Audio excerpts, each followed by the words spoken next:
হাদিসটি শুনে খুশিতে রীতিমতো কান্না করে দিয়েছিলাম। মুসা আলাহিসাল্লাম একবার আল্লাহকে জিজ্ঞাসা করলেন, হে আল্লাহ, আমার অনুসারীদের মধ্যে সবচেয়ে বড় পাপী কে?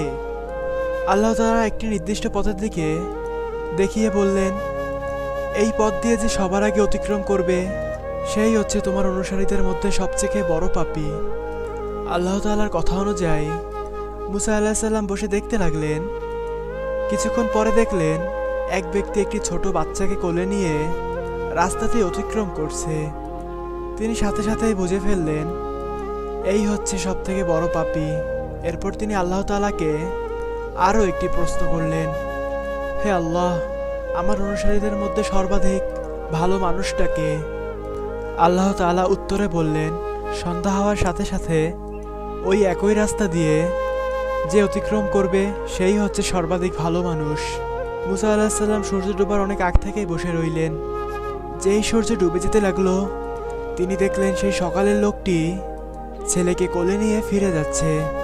মুসা আলাহিসাল্লাম হতভম্ব হয়ে আল্লাহ তাআলাকে জিজ্ঞাসা করলেন, হে আল্লাহ, একই ব্যক্তি মহাপাপী, আবার একই ব্যক্তি মহানে কি?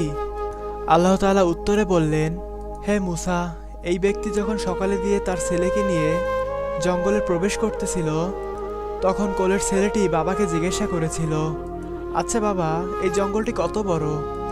বাবা উত্তরে বলেছিল, অনেক বড়। ওই কোলে থাকা নিষ্পাপ শিশুটি আবার প্রশ্ন করল, আচ্ছা বাবা, জঙ্গল থেকে বড় কিছু আছে?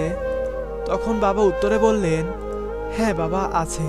ওই যে ওই পাহাড়গুলো দেখতেছ, ওই পাহাড়গুলো জঙ্গলের চাইতেও বড়। পুনরায় ছেলের প্রশ্ন, আচ্ছা বাবা, পাহাড় থেকে বড় কিছু আছে? বাবা উত্তরে বললেন, হ্যাঁ আছে তো, আকাশ পাহাড়ের চাইতেও বড়। ছেলের পাল্টা প্রশ্ন, আচ্ছা বাবা, আকাশ থেকে বড় কিছু আছে? বাবা উত্তরে বললেন, আছে বাবা, আমার পাপ, যা আকাশের চেয়ে অনেক বড়। ছেলে এই উত্তর শুনে বাবাকে জিজ্ঞাসা করলো, বাবা, তোমার পাপ থেকে বড় কিছু নেই? তখন বাবা চিৎকার দিয়ে ছেলেকে জড়িয়ে ধরে কাঁদতে কাঁদতে বলল, আমার পাপ থেকে অনেক অনেক গুণ বড়, আমার ওই আল্লাহর রহমত। হে মুসা, এই ব্যক্তির পাপের অনুভূতি ও অনুশোচনা আমার এতই পছন্দ হয়ে গেছে যে সব থেকে পাপী ব্যক্তি থেকে তাকে আমি সব থেকে নেককার বান্দা বানিয়ে দিয়েছি। এই হাদিসটির নতুন একটা শিক্ষা হলো, পৃথিবীর কেউই স্থায়ী পাপী নয়।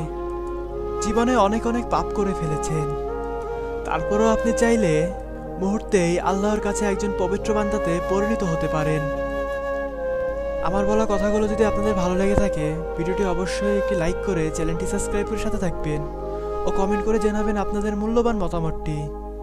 ধন্যবাদ সবাইকে।